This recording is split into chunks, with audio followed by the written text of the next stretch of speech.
Hello students, good morning to all. So today I am present with my new video.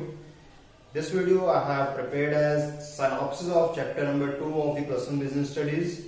Chapter's name is Forms of Business Organization. As this chapter is little bit large, so I have bifurcated this video in two parts, part 1 and part 2.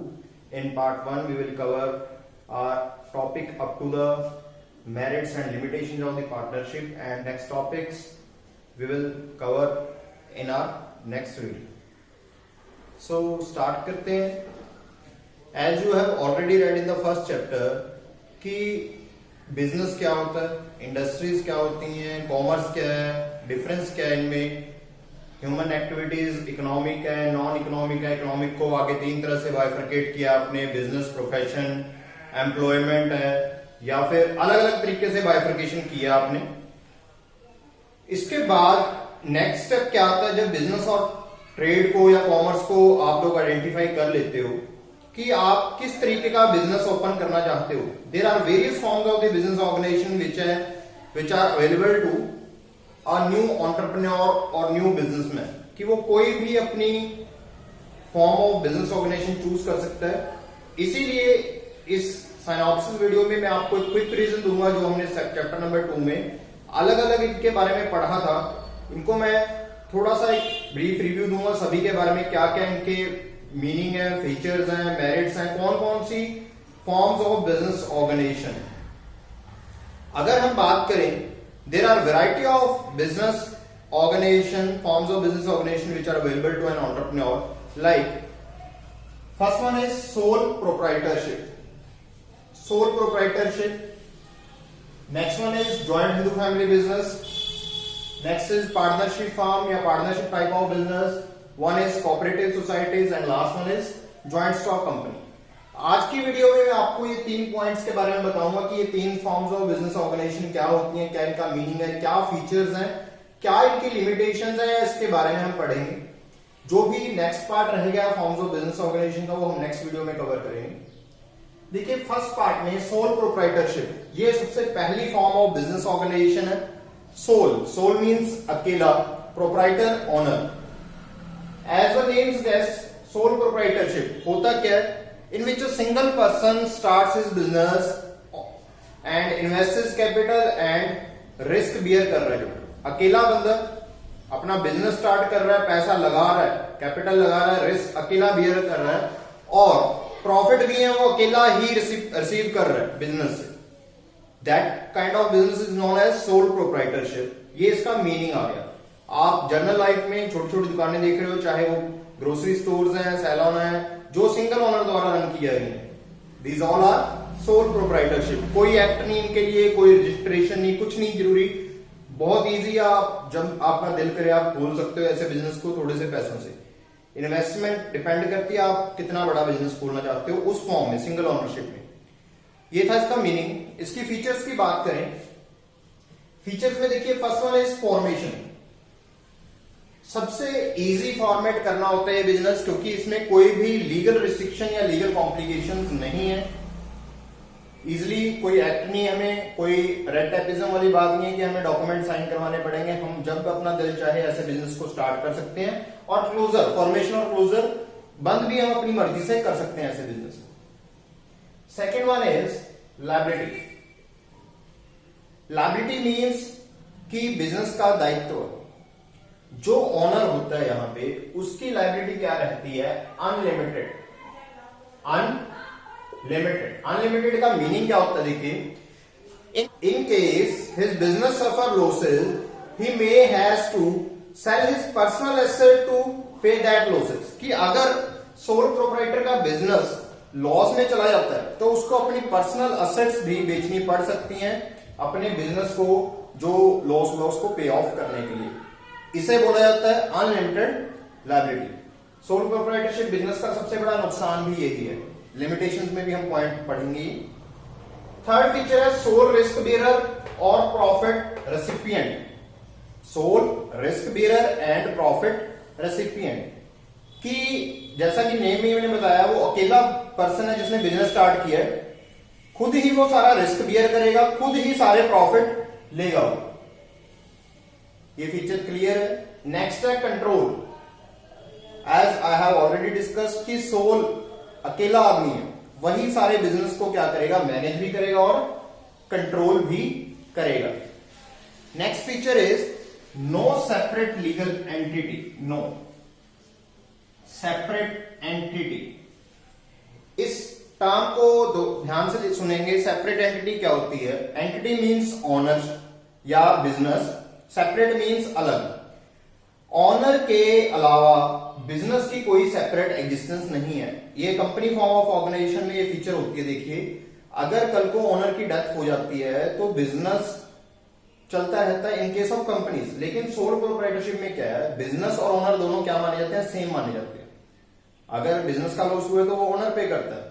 ऐसी अगर businessman की death हो गई, owner की death हो गई, या owner insane हो गया, ल्यूनेटिक हो गया, कुछ भी हो जाता है ओनर को, तभी उसका बिजनेस भी क्या हो जाता है, बंद हो जाता है। कि इसमें सेपरेट लीगल एंटिटी या सेपरेट एंटिटी नहीं होती उसकी बिजनेस से। नेक्स्ट है कंटिन्यूटी, कि उसका बिजनेस नहीं चलता, कि वो ज्यादा लंबे समय के लिए बिजनेस नहीं चल सकता, जब तक ऑनर है तभी तक बिजनेस है। ठीक है, These are the features of sole proprietorship. Now we are discussing the merits. कि फायदे क्या है सोल प्रोप्राइटरशिप के। देखिए, मीनिंग से क्लियर होता है। आपको ये पॉइंट्स जरूरी नहीं कि बुकिश ही लिखने हैं, आप मीनिंग से एक्सट्रैक्ट कर सकते हैं पॉइंट्स को। मेरिट्स क्या फायदे हैं? अकेला बंदा खुद डिसीजन लेगा, जल्दी डिसीजन होंगे, quick decision making, first point. अकेला बंदा अपने सीक्रेट है उसको शेयर नहीं करने पड़ेंगे, सीक्रेट लीक आउट नहीं होंगे, confidentiality of information, second point. अगर हम खुद कोई थोड़ी सी भी चीज अचीव करते हैं तो एक हमारे अंदर खुशी होती है, सीरोटोनिन, आपने सुना होगा, हार्मोन एक्सट्रैक्ट होता है। ऐसी हमें सेंस ऑफ अकम्प्लिशमेंट मिलती है। जब हम कोई चीज अचीव करते हैं तो हमें सेंस ऑफ अकम्प्लिशमेंट और फुलफिलमेंट अचीव होती है। ये सोल प्रोप्राइटरशिप में भी होता है। नेक्स्ट इज कि डायरेक्ट हमें मोटिवेशन कैसे मिलती है, जितना ज्यादा हम काम करते जाएंगे उतने ज्यादा हमें प्रॉफिट्स आन होते जाएंगे। जैसे जैसे हमें प्रॉफिट्स आन होते जाते हैं उतना हम मोटिवेट होते हैं और काम करने के लिए। डायरेक्ट इंसेंटिव, कि हमें सीधा इंसेंटिव मिलता है।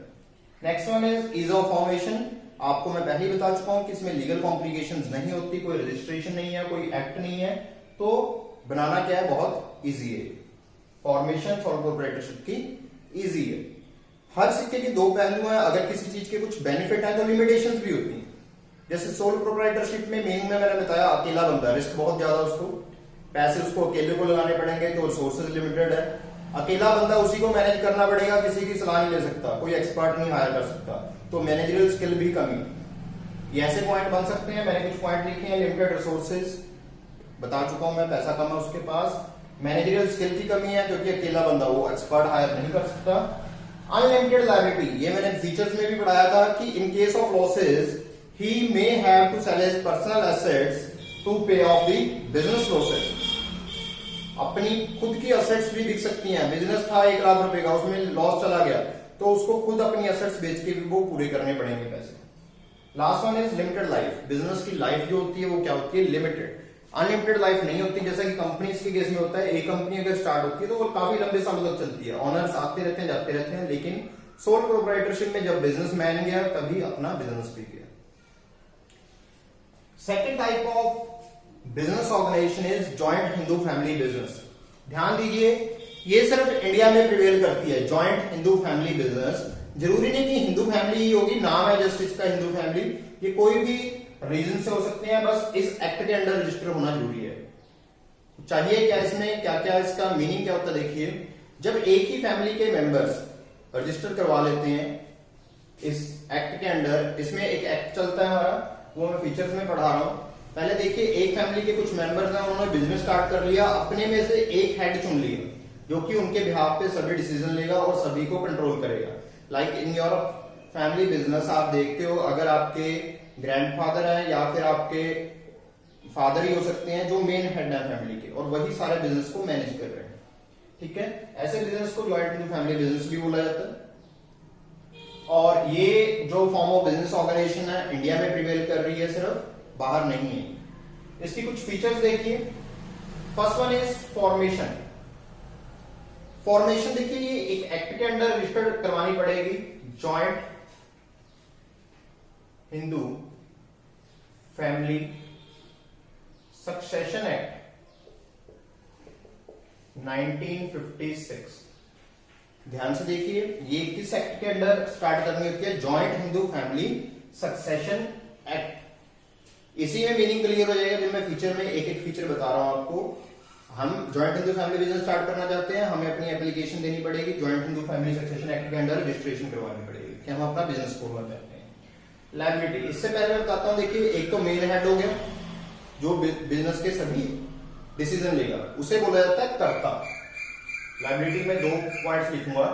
एक तो होता है कर्ता, जो कि मेन डिसीजन मेकर है, चाहे आपके ग्रैंडफादर है चाहे फादर है। जब भी उसकी डेथ हो जाती है तो उसका नेक्स्ट मेल मेंबर, जो सीनियर एल्डेस्ट मेल मेंबर हो जाता है, वो कर्ता बन जाता है। और बाकी जो सभी मेंबर रह गए उन्हें बोला जाता है को पार्टनर। देखिए, जो मेन मेंबर है, हेड है, उसे बोला जाएगा कर्ता। जो बाकी मेंबर्स रहेंगे उन्हें बोला जाएगा को पार्टनर। जब भी हमें ये बिजनेस स्टार्ट करना है, देखिए, तो हमें चाहिए क्या क्या? एक तो कम से कम हमारे 2-3 मेंबर हो, 2 से ज्यादा मेंबर रहेंगे, हमारी फैमिली के मेंबर होने चाहिए वो, ठीक है। एक उनमें से कर्ता होगा और हमारे पास कुछ ना कुछ एंसेस्ट्रल, जो पूर्वजों की क्या होगी, प्रॉपर्टी होगी, और उन्हीं से हम बिजनेस कर रहे हैं। Ancestral properties must, some members is must, and they must register their business under joint hindu family joint hindu succession act 1956। अब लायबिलिटी की बात कर रहे थे, मैंने 2 तरह के पर्सन बताए हैं, 2 ग्रुप बताए हैं। एक कर्ता हो गया मेन हेड, उसकी लायबिलिटी देखिए क्या रहती है, अनलिमिटेड। जो कर्ता की लायबिलिटी है वो क्या रहेगी, अनलिमिटेड। जैसा कि सोलो प्रोप्राइटरशिप में था कि अगर लॉसेस हो जाते हैं तो उसको अपनी पर्सनल एसेट्स बेचनी पड़ सकती हैं, कर्ता को। लेकिन जो बाकी सारे मेंबर रह गए, उनकी लायबिलिटी क्या रहती है, यहाँ पे लिमिटेड रहती है। उनकी लायबिलिटी क्या रहती है, लिमिटेड, कि जितनी उन्होंने गारंटी दी थी या जितना शेयर था उतने तक लायबिलिटी है। उनकी पर्सनल एसेट्स नहीं बिक सकती इन केस ऑफ लॉसेस, लेकिन कर्ता की सेल आउट हो सकती है। Third feature is control. आपको मैं पहले ही बता चुका हूं, जॉइंट हिंदू फैमिली बिजनेस को मेन कंट्रोल कौन करेगा, कर्ता। सभी डिसीजन किसने लेने हैं, कर्ता ने। सभी पैसे उसके पास आने हैं। हाँ, वो किसी के सजेशन जरूर मांग सकता है, लेकिन उसको अप्लाई करना या इंप्लीमेंट करना वो कर्ता के हाथ में ही है, करे ना करे। तो कंट्रोल कौन करता है इसको, कर्ता। Third feature continuity. देखिए, जैसा सोल प्रोप्राइटरशिप में था कि कंटिन्यूटी नहीं थी, इसमें कंटिन्यूटी रहती है। कैसे? अगर कर्ता की डेथ हो भी गई है तो जो नेक्स्ट एल्डेस्ट मेल मेंबर है वो कर्ता बन जाएगा, ठीक है। जब तक एल्डेस्ट मेल मेंबर रहेगा तब तक कर्ता बनता रहेगा। फैमिली में से कोई ना कोई मेंबर बनता रहेगा कर्ता, जो कि एल्डेस्ट मेल मेंबर है। तो बिजनेस क्या है, कंटिन्यू करता रहेगा चाहे डेथ भी हो जाए उस पर्सन। नेक्स्ट फीचर है माइनर। Minor member. माइनर क्या होती है, जो 18 ईयर ऑफ एज नहीं है अभी तक, 18 ईयर से नीचे है, उन्हें बोला जाता है माइनर मेंबर्स। तो जॉइंट हिंदू फैमिली में देखिए, मैंने बताया था कि इसमें मेंबरशिप कैसे लेनी होती है। मेंबरशिप में हम एक्सटर्नल को ले नहीं सकते, एक ही फैमिली के मेंबर होंगे। और वो मेंबरशिप कैसे आएगी, बाय बर्थ। बर्थ ले लिया किसी भी बच्चे ने उस फैमिली में, तो वो मेंबर बन गया। तो माइनर इस केस में क्या बन सकता है, मेंबर बन सकता है, क्योंकि मेंबरशिप बाय बर्थ है। तो यहाँ पे हम मेंबर बना सकते हैं माइनर को। माइनर होता है जो 18 ईयर ऑफ एज से कम होता है। Next one is merits. फायदे क्या, देखिए, सोल प्रोप्राइटरशिप में जो नुकसान थे उनको कवर कर लिया जाता है जॉइंट हिंदू फैमिली में या फिर नेक्स्ट फॉर्म में। यही इसके फायदे हैं। पहले उसके पास लिमिटेड मैनेजरियल स्किल थी, लेकिन यहाँ पे इफेक्टिव कंट्रोल हो जाता है। क्यों, करता भी है और उसे सलाह देने वाले एडवाइजर्स भी हैं, जो उसके फैमिली मेंबर्स। तो first one is effective control. Second point is continuity of business. मैंने बताया बिजनेस चलता रहेगा। अगर एक कर्ता की डेथ हो गई तो नेक्स्ट जो एल्डेस्ट मेल मेंबर है वो चला देगा इसको। Third one is limited liability. सभी मेंबर्स की लायबिलिटी क्या है, लिमिटेड है। एक्सेप्ट कर्ता की अनलिमिटेड होती है, लेकिन बाकी मेंबर्स की लायबिलिटी क्या है, लिमिटेड है। ये भी बेनिफिट है। Increase loyalty. इंक्रीज लॉयल्टी, देखिए सभी क्या है, फैमिली मेंबर्स है। तो फैमिली मेंबर्स है, एटलीस्ट अपनी फैमिली के प्रति वो क्या रहेंगे, फेथफुल और लॉयल रहेंगे। तो इससे क्या है, अगर बिजनेस में सभी फैमिली मेंबर्स हो तो लॉयल्टी, फेथफुलनेस बढ़ जाती है as compare to the outsiders. ये बेनिफिट्स हैं, मेरिट्स हैं joint Hindu family business choose करने की। Next one is limitations. तो लिमिटेशन में देखिए, मैंने पहले बताया कि हर चीज के अगर फायदे होंगे तो नुकसान भी हैं कुछ। जॉइंट हिंदू फैमिली बिजनेस की क्या क्या लिमिटेशंस हैं? First limitation is limited resources. Depend किस पे करेंगे? एंसेस्ट्रल प्रॉपर्टी पे या एंसेस्ट्रल जो भी मनी है उस पर डिपेंड करेंगे। एक्सटर्नल फंड्स इनके पास क्या होते हैं? बहुत कम होते हैं, तो ये भी एक लिमिटेशन है।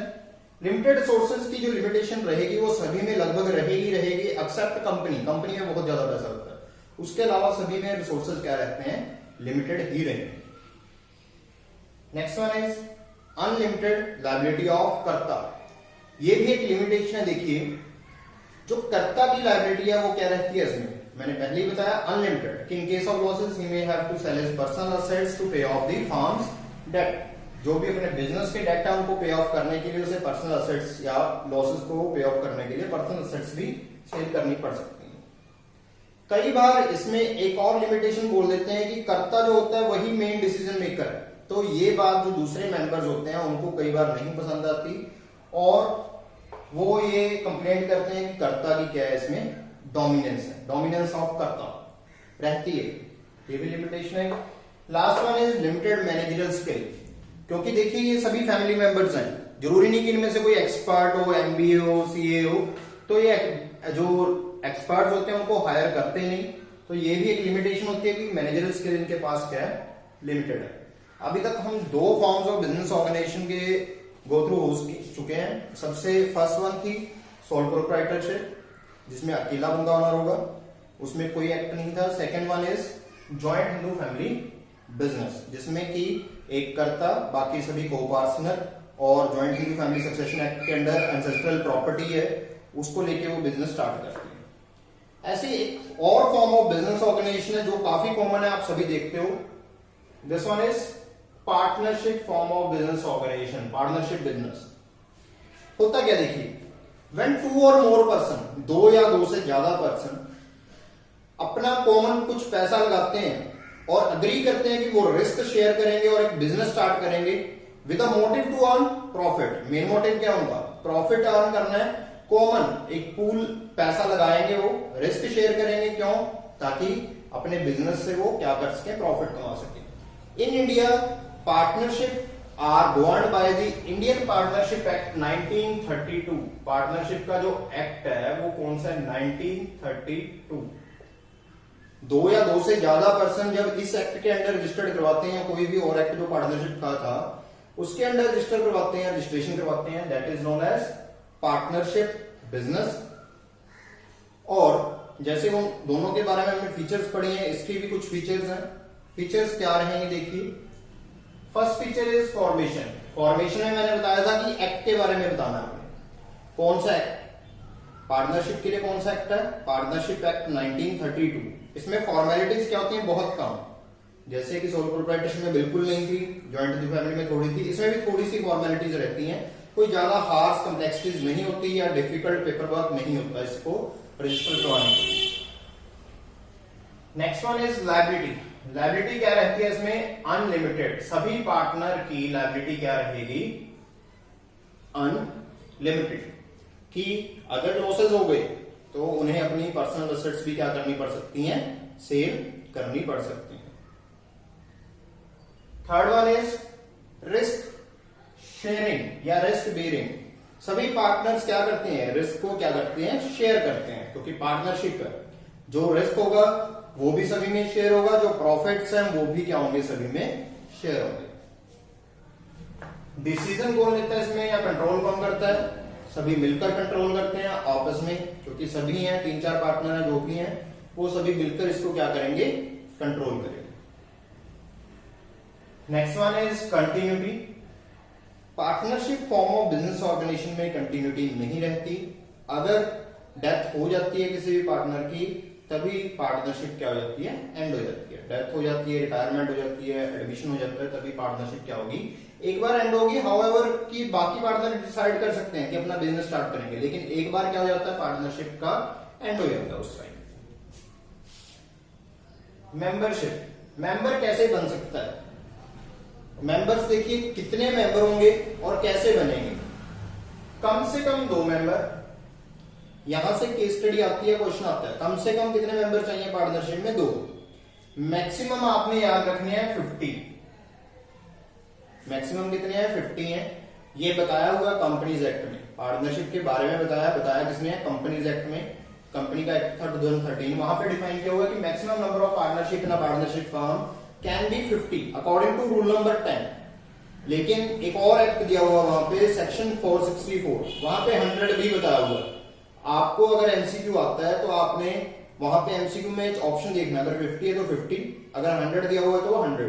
लेकिन अगर इंडिविजुअल क्वेश्चन पूछा जाए तो आप 50 रखोगे वहां पे लिमिट कि 50 नंबर ऑफ मेंबर्स है तो मैक्सिमम है partnership form. Last one is mutual agency. Mutual agency का मीनिंग क्या देखिए, एक मेंबर एक एजेंट, सभी पार्टनर्स किस की तरह काम कर रहे हैं? वो मेंबर्स की तरह तो काम कर रहे हैं, साथ में एक दूसरे के एजेंट भी हैं। अगर एक पार्टनर ने कोई डिसीजन ले लिया है वो सभी पे बाइंड होगा। डिसीजन इन द सेंस कि अगर तीसरी पार्टी के साथ कोई कॉन्ट्रैक्ट कर लिया तो वो सभी पे क्या होगा? बाइंड होगा, क्योंकि वो भी एक मेंबर है।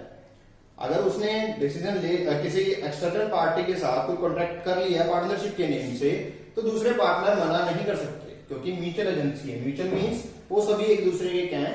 एजेंट है, प्रिंसिपल भी है और एजेंट का काम भी कर रहे हैं। फायदे क्या रहेंगे? देखिए, इनके जो नुकसान थे वो कवर कर लिए। पैसा थोड़ा बढ़ जाएगा, मैनेजर स्किल बढ़ जाएगी, रिस्क था वो कम हो जाएगा, ये इसके फायदे हैं। देखते हैं फॉर्मेशन इजी है, आसानी से बन सकती है, फॉर्मेलिटीज कम है इसमें। डिसीजन मेकिंग बैलेंस्ड हो जाती है क्योंकि पार्टनर्स कहीं है। पैसा ज्यादा आ जाता है, मोर फंड्स, रिस्क शेयर हो जाता है। सीक्रेसी बनी रहती है क्योंकि अपने 2-3 पार्टनर है, वो अपना बिजनेस का सीक्रेट आगे लीक आउट नहीं करेंगे। ऐसे ही नुकसान भी है कुछ। नुकसान क्या क्या है? एक तो रिसोर्सेज क्या है? लिमिटेड है, कि मैंने बताया कि रिसोर्सेज क्या रहेंगे, सभी में लिमिटेड लिखने हैं, क्योंकि company form of business organisation में बहुत ज्यादा रिसोर्सेज रहते हैं। Second one is conflict, chance रहता है। देखिए, जहां पे भी 2 से 1 से ज्यादा मेंबर है वहां पे चांसेस रहते हैं कि झगड़ा हो सकता है आपस में। कंटिन्यूटी नहीं रहती इस बिजनेस में, जब भी पार्टनर की डेथ हुई तभी बिजनेस खत्म। अनलिमिटेड लायबिलिटी है, सभी की लायबिलिटी अनलिमिटेड है, ये भी लॉस है। Next one is lack of public confidence. देखिए, company form of business organisation को मैंडेटरी होता है कि उन्हें अपने अकाउंट है वो पब्लिश करने पड़ेंगे, लेकिन पार्टनरशिप में ऐसा कुछ नहीं है। तो इसी वजह से इन्हें अकाउंट पब्लिश नहीं करने की मैंडेट होती, तो इसी वजह से पब्लिक का कॉन्फिडेंस भी इसमें कम रहता है, क्योंकि इन्होंने अकाउंट पब्लिश करने नहीं है तो पब्लिक इनमें ज्यादा बिलीव नहीं करती। तो ये था आज का टॉपिक, जो साइनॉप्सिस वीडियो है पूरे चैप्टर की है, मैंने 2 पार्ट्स में डिवाइड की है। आज की वीडियो में हमने sole proprietorship, joint into family business और पार्टनरशिप के बारे में पढ़ा है। नेक्स्ट वीडियो में जो इसके बाकी टॉपिक्स रहेंगे, एक कोऑपरेटिव सोसाइटीज है, जॉइंट स्टॉक कंपनियां और पार्टनरशिप के बारे में, कुछ टाइप्स ऑफ पार्टनर्स और पार्टनरशिप के बारे में, ये मैं नेक्स्ट वीडियो में आपको इलेबोरेट करूंगा।